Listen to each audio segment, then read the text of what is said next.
अस्सलामुअलैकुम, welcome to उनवलास English grammar school online classes. और आज की क्लास में हम क्लास 8 केमिस्ट्री का जो है वो चैप्टर नंबर 2 के न्यूमेरिकल्स हम जो है वो करेंगे। और चैप्टर नंबर 2 कंप्लीट हमने स्टडी प्रीवियस वीडियोस के अंदर क्लासेस के अंदर हमने कर ली।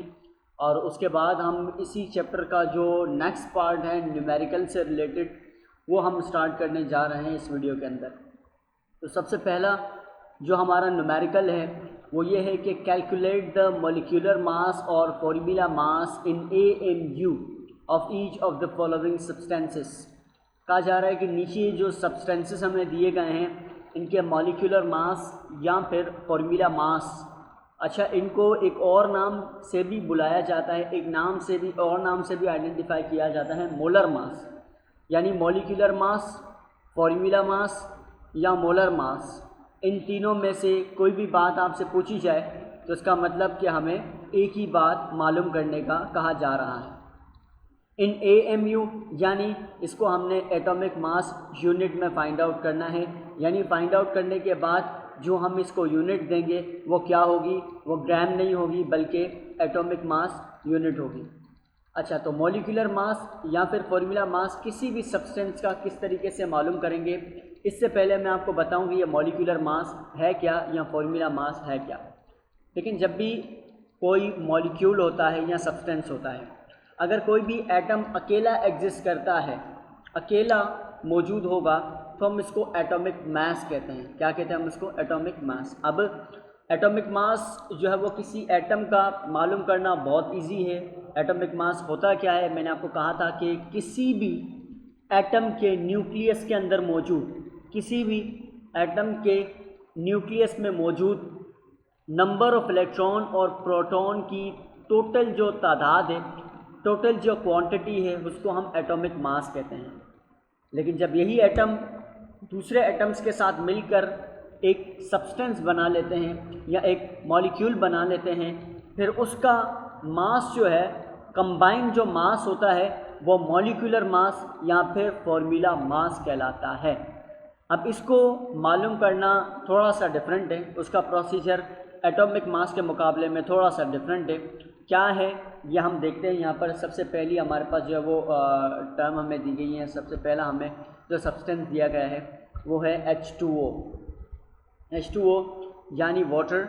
तो सबसे पहले न्यूमेरिकल में हम क्या करते हैं कि न्यूमेरिकल हमेशा मेरा जो तरीक़ेकार है वो मैं 3 हेडिंग्स में करवाता हूँ। पहली हेडिंग हमारी डेटा की बनती है, दूसरी जो है वो रिक्वायर्ड की, और जो तीसरी हेडिंग है वो बनती है सोल्यूशन की। तो सबसे पहले हम डेटा बनाएंगे और डेटा के अंदर जो चीज़ें हमें मालूम हैं या जो डेटा हमें क्वेश्चन में दिया गया है उसको हमने ऐड करना है। जैसे डेटा की हेडिंग लगाई, उसके बाद सबसे पहले हमें सब्सटेंस दिया गया है, सब्सटेंस का नाम लिख देंगे वाटर H2O। अगर आपको नाम पता हो तो आप नाम लिख लें, अदरवाइज़ अगर नहीं पता हो तो आप सिर्फ इसका फॉर्मूला जो हमें दिया गया है H2O वो आप लिख लें, कोई मसला नहीं। उसके बाद हम क्या करेंगे, इन दोनों के जो भी इस सब्सटेंस के अंदर जितने भी नंबर ऑफ़ एटम्स हैं उनके हम एटॉमिक मासेस लिखेंगे। जैसे मिसाल के तौर पर जो H2O है हमारे पास, इसके अंदर कितने हमारे पास जो है वो एटम्स मौजूद हैं। 2 हमारे पास इसके अंदर जो है वो एलिमेंट हैं, एक तो हाइड्रोजन है और दूसरा ऑक्सीजन है। ठीक है, तो हाइड्रोजन हमने लिखा एटॉमिक मास ऑफ हाइड्रोजन, हम यहाँ पर हाइड्रोजन का एटॉमिक मास लिखेंगे। Atomic mass of hydrogen is equals to 1 AMU। यानी हाइड्रोजन का जो एटॉमिक मास है वो कितना होता है, 1 होता है। और इसी तरीके से जो ऑक्सीजन का जो एटॉमिक मास है वो क्या होता है, 16 होता है। अब ये जो एटॉमिक मासेस हैं इसकी जो तमाम एलिमेंट्स की जो तादाद है एटॉमिक मासेस की, ये मैं इस वीडियो के एंड पर आप लोगों को प्रोवाइड कर लूँगा। आप एक चार्ट मेरे पास मौजूद है वो मैं आपको प्रोवाइड करूँगा। उस चार्ट में से आप जितने भी एलिमेंट्स आगे जो आएंगे उसके एटॉमिक मासेस उसमें से देखकर आप कैलकुलेट कर सकते हैं, कर लेंगे। ठीक है, तो हमने जो है वो इन दोनों के एटॉमिक मासेस लिखे। और बाज़ औक़ात जो है वो एग्ज़ाम्स वगैरह के अंदर या बोर्ड के एग्ज़ाम्स में जब इस तरीके के सवालात आते हैं तो वहाँ पर किसी सवालात में इसके एटॉमिक मासेस जो है वो पहले से दिए हुए जाते हैं। और अगर नहीं दिए जाएँ तो जो आम सब्सटेंस हैं जैसे हम नॉर्मली अक्सर यूज़ होते हैं, जैसे हाइड्रोजन हो गया, ऑक्सीजन, कार्बन, नाइट्रोजन, तो इनके एटॉमिक मासेस हमें जहन में याद रखने होंगे ताकि हम इसको कैलकुलेशन में आसानी से कर सकें।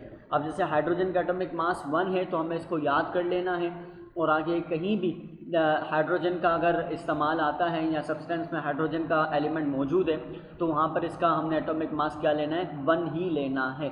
इसी तरीके से ऑक्सीजन का 16 है, तो आगे कहीं भी अगर ऑक्सीजन का जो एलिमेंट है किसी भी सब्सटेंस में रिपीट होता है तो वहाँ पर हमने इसका जो एटॉमिक मास है वो 16 ही लेना है।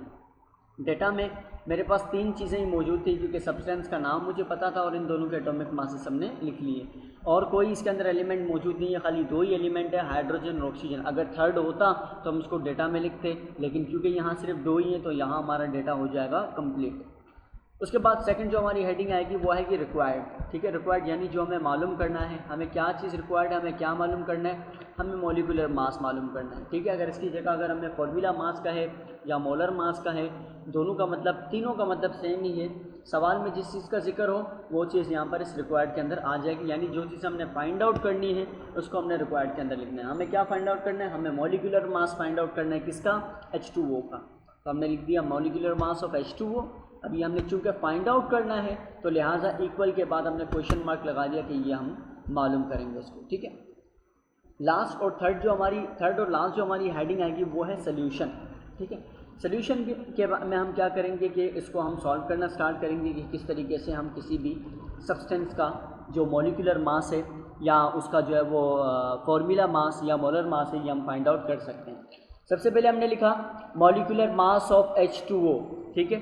अब इसको हम किस तरीके से फाइंड आउट करेंगे, देखें सबसे पहले हमने देखना है कि एलिमेंट्स के नंबर ऑफ एटम्स कितने हैं, ठीक है। अब जैसे यहाँ पर पहला हमारा एलिमेंट H2O के अंदर कौन सा, हाइड्रोजन। हाइड्रोजन के नंबर ऑफ एटम्स कितने हैं, हाइड्रोजन के नंबर ऑफ एटम्स 2 हैं। ये मुझे कैसे पता चला, देखें हाइड्रोजन के नीचे जो है वो 2 लिखा हुआ है। अब ये जो 2 है ये डिस्क्राइब कर रहा है या ये मुझे बता रहा है कि हाइड्रोजन के जो नंबर ऑफ एटम है वो 2 है, यानी इस सब्सटेंस के अंदर हाइड्रोजन के 2 एटम्स इस्तेमाल हुए हैं।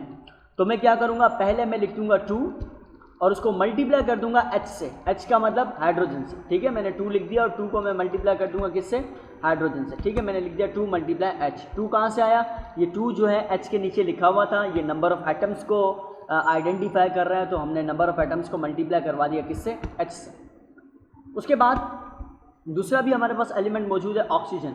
अब ऑक्सीजन के एलिमेंट को लिखने से पहले हमने फॉर्मूले का प्लस लगाना है, ठीक है। ये हमारा फॉर्मूला है तो फॉर्मूले का हमने प्लस ऐड करना है। प्लस के बाद हमने क्या करना है, दूसरे एलिमेंट के नंबर ऑफ एटम को शो करना है। दूसरा एलिमेंट क्या है यहाँ पर, ऑक्सीजन, और ऑक्सीजन के यहाँ पर नंबर ऑफ एटम्स क्या है, देखें ऑक्सीजन के नीचे कुछ भी नहीं लिखा हुआ। यहाँ पर जो H2O हमारा फॉर्मूला है इसमें ऑक्सीजन के नीचे कोई भी नंबर नहीं है, तो लिहाजा जो है वो हमें ये पता है कि जब कोई नंबर नहीं होगा तो वहाँ पर क्या है, 1 है। तो यहाँ पर हमारे पास जो ऑक्सीजन के नंबर ऑफ एटम्स हैं वो कितने हैं, 1 है। तो ऑक्सीजन से पहले हमारा क्या आ जाएगा, 1 आ जाएगा, और 1 को मल्टीप्लाई कर देंगे O से यानी ऑक्सीजन से। मज़ीद आगे अगर कोई एलिमेंट्स होते तो हम इसको प्लस लगाने के बाद शो करते, लेकिन चूँकि यहाँ पर सिर्फ 2 ही एलिमेंट है तो हमने इन 2 को शो कर दिया। उसके बाद सेकंड स्टेप में हमने क्या करना है कि 2 तो वैसे ही आ जाएगा, मल्टीप्लाई की साइन भी वैसे ही आ जाएगी। अब यहाँ क्या है कि H की जगह पर हमने क्या लिख दिया, 1 लिख दिया। अब ये 1 क्या है, ये 1 वही एटॉमिक मास है जो हमने डेटा में लिखा था। H की जगह हमने क्या लिख दिया, H का एटॉमिक मास लिख दिया, और H का एटॉमिक मास यानी हाइड्रोजन का एटॉमिक मास क्या है, 1 होता है, ठीक है।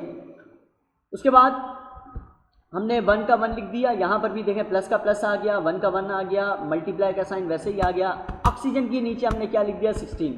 अब ये 16 क्या है, ये 16 वही है जो हमने डेटा में लिखा था, ऑक्सीजन का एटॉमिक मास, यानी ऑक्सीजन के न्यूक्लियस के अंदर नंबर ऑफ प्रोटॉन और न्यूट्रॉन की टोटल तादाद कितनी होती है, 16 होती है। तो लिहाजा हमने इसकी जगह क्या लिख दिया, 16 लिख दिया, ठीक है।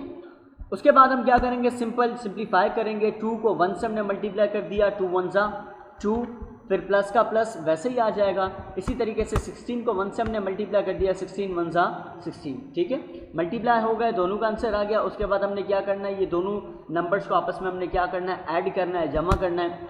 2 + 16 = 18। अब ये जो 18 है इसके आगे हमने क्या लगा दिया, AMU यानी एटॉमिक मास यूनिट हमारा आ जाएगा। और ये जो 18 है ये H2O का क्या है, मॉलिक्यूलर मास है या फिर फॉर्मूला मास है। ये तरीक़ेकार होता है कि किसी भी तरीके से हम ये वो तरीक़ेकार है कि जिस तरीके से हम किसी भी सब्सटेंस का मॉलिक्यूलर मास मालूम कर सकते हैं। अपनी प्रैक्टिस को बेहतर करने के लिए एक और पार्ट मैं आपको करवाता हूँ। पार्ट नंबर 2 है हमारे पास H2O2, लेकिन ये तकरीबन इसी तरीके से है, तो मैंने जो है वो यहाँ पर ये आप लोगों को असाइनमेंट दिया है कि जो H2O2 है इसको आपने खुद फाइंड आउट करना है, इसका मॉलिक्यूलर मास आपने खुद ही निकालना है, उसी तरीके से निकालना है जैसे मैंने अभी आपको समझाया है। 3 हेडिंग्स लगाएंगे, एक डेल्टा की, उसके बाद रिक्वायर्ड की, और उसके बाद आपने सोल्यूशन की करनी है, ठीक है। हाइड्रोजन का एटॉमिक मास आपको ऊपर दिया हुआ है, हाइड्रोजन का 1 ही आएगा, ऑक्सीजन का 1 ही आएगा। फ़र्क क्या है कि यहाँ पर हाइड्रोजन के atomic mass number of atoms यहाँ 2 हैं, तो ऑक्सीजन के भी 2 हैं, ठीक है। तो ये आपने खुद सॉल्व करना है। मैं आपको थर्ड पार्ट नंबर C समझाता हूँ, ठीक है। पार्ट नंबर C है जिसके अंदर जो है वो जिसका फॉर्मूला है C6H6, ठीक है। तो सबसे पहले हमने क्या किया, डेटा हमने बना दिया। डेटा के अंदर सबसे पहले सब्सटेंस का नाम आएगा। सब्सटेंस का जो नाम है ये C6H6 जो सब्सटेंस है इसका नाम है बेंजीन, इसको बेंजीन कहा जाता है। और आपको अगर जो मैंने होमवर्क दिया है उसका अगर आपको नाम ना पता हो तो आप इंटरनेट से सर्च कर सकते हैं, या फिर अगर नाम ना पता हो तो मैंने आपको कहा आप सिंपली उसके आगे फॉर्मूला भी लिख सकते हैं, ठीक है। तो यहाँ पर हमारे पास इसका नाम बेंजीन है, और बेंजीन के बाद हमने क्या करना है, इसके अंदर जितने भी एलिमेंट्स आ रहे हैं उसके हमने एटॉमिक मासेस को लिखना है, ठीक है। जिससे सबसे पहले हमारा एलिमेंट इसके अंदर क्या आ रहा है, C आ रहा है। C stand for carbon. Carbon का एटॉमिक मास क्या होता है, कार्बन का एटॉमिक मास होता है 12, ठीक है। यानी कार्बन के न्यूक्लियस के अंदर जो नंबर ऑफ प्रोटॉन और न्यूट्रॉन की जो टोटल तादाद है वो कितनी है, वो है 12। तो हम इसके नीचे क्या लिखेंगे, तो इसके आगे क्या लिख लेंगे, एटॉमिक मास 12 आ जाएगा। उसके बाद एटॉमिक मास दूसरा हमारे पास यहाँ पर एलिमेंट हाइड्रोजन है, तो यहाँ पर हमने लिखा atomic mass of hydrogen. Hydrogen का तो ऑलरेडी हमने पार्ट नंबर 1 में लिखा था, हाइड्रोजन का एटॉमिक मास क्या है, 1 है। तो आगे कहीं भी हाइड्रोजन आएगा उसका एटॉमिक मास हमने 1 ही शो करना है, ठीक है। अभी तक हमने 3 एलिमेंट्स के एटॉमिक मासेस हमने पढ़ लिए। हाइड्रोजन का 1 आएगा, और ऑक्सीजन का जो है वो 16 आएगा। इसी तरीके से कार्बन का क्या आएगा, 12 आएगा, ठीक है।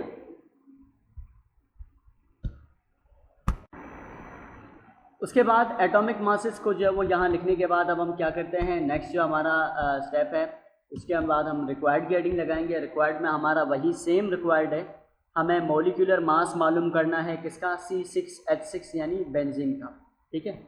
रिक्वायर्ड की हेडिंग लगाने के बाद इसमें लिखने के बाद हमने सोल्यूशन की हेडिंग लगानी है। सोल्यूशन में हम लिखेंगे मॉलिक्यूलर मास ऑफ C6H6 यानी बेंजीन। अब इसमें भी देखें प्रोसीजर वही है। सबसे पहले हमारा पहला एलिमेंट देखेंगे कौन सा है, कार्बन। कार्बन के हमने नंबर ऑफ एटम्स देखने हैं। नंबर ऑफ एटम्स कैसे पता चलेंगे कि उस एलिमेंट के नीचे जो छोटा सा नंबर होता है वो रिप्रेजेंट करता है उसके नंबर ऑफ एटम्स को। तो कार्बन के जो नंबर ऑफ एटम्स, यहाँ कार्बन के नीचे देखें 6 लिखा हुआ है, इसका मतलब कार्बन के नंबर ऑफ एटम्स कितने हैं, 6 हैं। तो पहले हमने लिखा 6 और उसको मल्टीप्लाई कर दिया किससे, C से, यानी कार्बन से, ठीक है। C 6 multiply by C। उसके बाद हमारा फॉर्मूले का प्लस आ जाएगा। और उसके बाद हमारा सेकंड एलिमेंट क्या है, हाइड्रोजन। हाइड्रोजन के नीचे हमने देखा क्या लिखा हुआ है, 6, यानी इसके नंबर ऑफ एटम 6 हैं। तो 6 को हमने मल्टीप्लाई कर दिया किससे, H से, यानी हाइड्रोजन से। उसके बाद सेकंड स्टेप में हमने इसके एटॉमिक मासेस लिखे। कार्बन का एटॉमिक मास हमारे पास 12 है और हाइड्रोजन का एटॉमिक मास हमारे पास 1 है।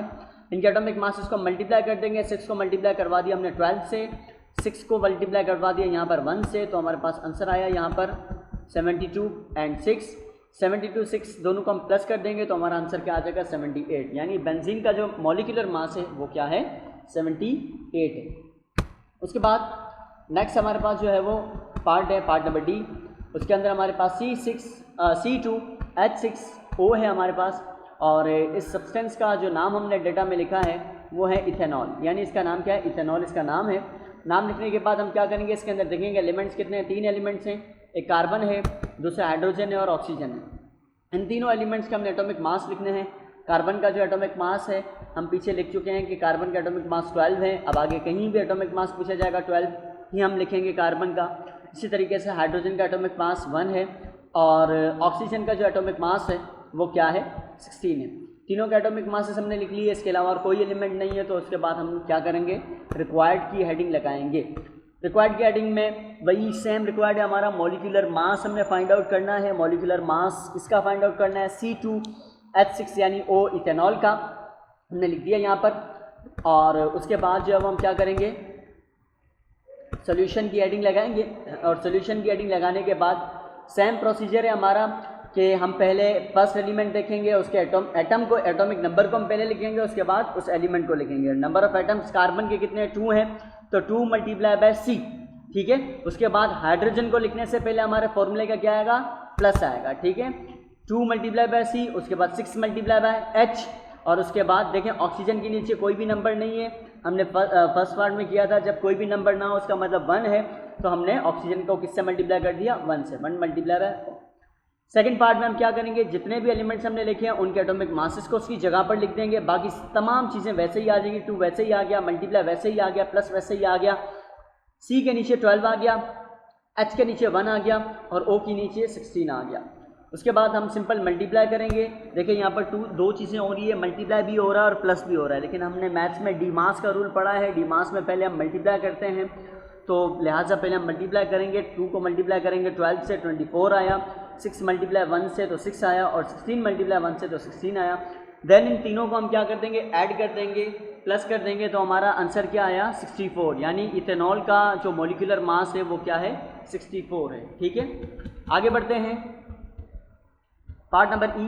इसके अंदर जो है वो हमारे पास एलिमेंट है KNO3, जिसका नाम है पोटाशियम नाइट्रेट। पोटाशियम नाइट्रेट के अंदर हमारे पास कितने एलिमेंट्स हैं, 3 हैं। तो तीनों का सबसे पहले हमने एटॉमिक मासेस लिखने हैं। पोटाशियम का एटॉमिक मास 13 है, नाइट्रोजन का एटॉमिक मास जो है वो 14 होता है, और इसके अलावा जो है वो ऑक्सीजन है, इसका एटॉमिक मास हम ऑलरेडी पीछे 2-3 मरतबा लिख चुके हैं। ऑक्सीजन का एटॉमिक मास 16 होता है, तो हमने क्या लिख दिया, 16। उसके बाद रिक्वायर्ड की हेडिंग आएगी। रिक्वायर्ड में हमने लिख दिया मॉलिक्यूलर मास ऑफ KNO3, ठीक है। नाम लिख लें इसका या फॉर्मूला लिख लें, कोई मसला नहीं है, जो आपको आसानी हो। उसके बाद हम सॉल्यूशन की हेडिंग लगाएंगे और लिखेंगे जो हमारा सॉल्यूशन, जो हमारा रिक्वायर्ड है, molecular mass of KNO3। Process पूरा यही होगा हमारा। पहला हमारे पास एलिमेंट क्या है, K, यानी पोटाशियम। इसका एटॉमिक नंबर K के नीचे कुछ भी नहीं लिखा हुआ, इसका मतलब पोटाशियम के नंबर ऑफ एटम्स क्या है, 1 है। तो हमने 1 को मल्टीप्लाई कर दिया K से, दूसरे को मल्टीप्लाई N को मल्टीप्लाई करने से पहले फॉर्मूले का प्लस आ जाएगा, और उसके बाद हम क्या करेंगे, 1 को मल्टीप्लाई करेंगे N से, क्योंकि N के नीचे भी कुछ भी नहीं लिखा हुआ, इसका मतलब नाइट्रोजन के नंबर ऑफ एटम्स क्या है, हमारे पास 1 है। तो यहाँ पर 1 भी मल्टीप्लाई हो जाएगा किससे, N से। 1 multiply K plus 1 multiply N, उसके बाद अगेन फॉर्मूले का प्लस आएगा। अब यहाँ पर देखें ऑक्सीजन के नीचे हमारे पास 3 लिखा हुआ है, इसका मतलब ऑक्सीजन के नंबर ऑफ एटम्स हमारे पास 3 है, तो लिहाजा हमने क्या कर दिया, 3 मल्टीप्लाई O कर दिया, 3 को मल्टीप्लाई कर दिया ऑक्सीजन से। उसके बाद हमने क्या करना है, इन एलिमेंट्स की जगह पर हमने इनके जो है वो एटॉमिक मासेस हमने लिख लेने हैं। पोटाशियम का जो है वो एटॉमिक मास क्या है, 39 है। अब यहाँ पर मैंने गलती से 13 लिख दिया, इसको मैं सही कर देता हूँ, इसको 39 कर लेते हैं, ओके। पोटाशियम का जो है वो एटॉमिक मास 39 आ गया, नाइट्रोजन का 14 आ गया, और ऑक्सीजन का एटॉमिक मास इसके नीचे क्या आ गया, 16 आ गया। उसके बाद सबसे पहले हम इनको मल्टीप्लाई करेंगे, क्योंकि डी मास का रूल हमारे पास प्लस से पहले क्या कहते हैं, मल्टीप्लाई करना है। हमने इनको मल्टीप्लाई किया, मल्टीप्लाई करने के बाद हम इसको प्लस करेंगे, 39 1 से 39, और उसके बाद जो है वो हमारे पास क्या है, 14 1 से 14, और 16 को जब हम 3 से मल्टीप्लाई करें तो क्या आएगा, हमारे पास 48 आएगा। उसके बाद हम क्या करेंगे, इन तमाम नंबर्स को जो है वो आपस में ऐड कर देंगे, जमा कर देंगे। इनको हमने प्लस कर दिया, तो प्लस करने के बाद जो हमारा पोटाशियम नाइट्रेट का जो एटॉमिक मॉलिक्यूलर मास है वो क्या आया, 101 AMU, यानी एटॉमिक मास यूनिट आया। उसके बाद नेक्स्ट पार्ट जितने भी हैं इसके मैंने यहाँ तक आपको करवाए हैं, और अगले जो इसके पार्ट्स हैं, ठीक है, जैसे हमने यहाँ तक E तक किए हैं, और E के बाद जो पार्ट्स हैं वो आप लोगों के असाइनमेंट है, वो पार्ट्स आपने खुद करने हैं, और उसका तरीक़ाकार, उसका प्रोसीजर बिल्कुल इसी तरीके से होगा जैसे हमने बाकी पार्ट्स किए, मैंने आपको समझाया, उसी तरीके से आपने इनको भी करना है, ठीक है। तो मैंने आपको 1 करवा दिया, B भी आपको मैंने असाइनमेंट दिया है, C हमने कर लिया, D कर लिया और E कर लिया।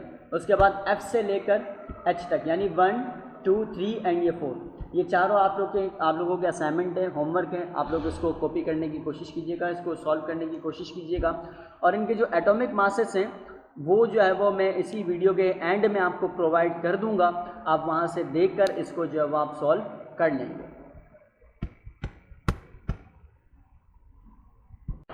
अच्छा स्टूडेंट्स, ये वो तमाम एटॉमिक मासेस हैं, और आपने यहाँ से इस जो है वो सेट से आपने एटॉमिक मासेस लेने हैं, और जो मैंने आपको असाइनमेंट दिया है उसमें से देखकर आप लिख सकते हैं। देखिए स्टार्टिंग में सीरियल नंबर है, उसके बाद बाकायदा एलिमेंट्स के नाम हैं, एलिमेंट्स के सिंबल दिए गए हैं, उसके बाद ये एटॉमिक नंबर हैं। हमें क्या चाहिए होगा, हमें ये एटॉमिक मास लास्ट वाला कॉलम है, यहाँ से हमने एटॉमिक मास को जो है वो पिक करना है, लिखना है। ठीक है, काफ़ी एलिमेंट्स के मैंने यहाँ पर लिखे हुए हैं, तो आप इसमें से देखकर हमारा जो असाइनमेंट है उसके अंदर आप एटॉमिक मासेस जो है वो ऐड कर सकते हैं। ठीक है, उम्मीद है आपको जो है वो हमारे फर्स्ट न्यूमेरिकल का टॉपिक समझ आ गया होगा। अपना ख्याल रखिएगा। अल्लाह हाफ़िज़।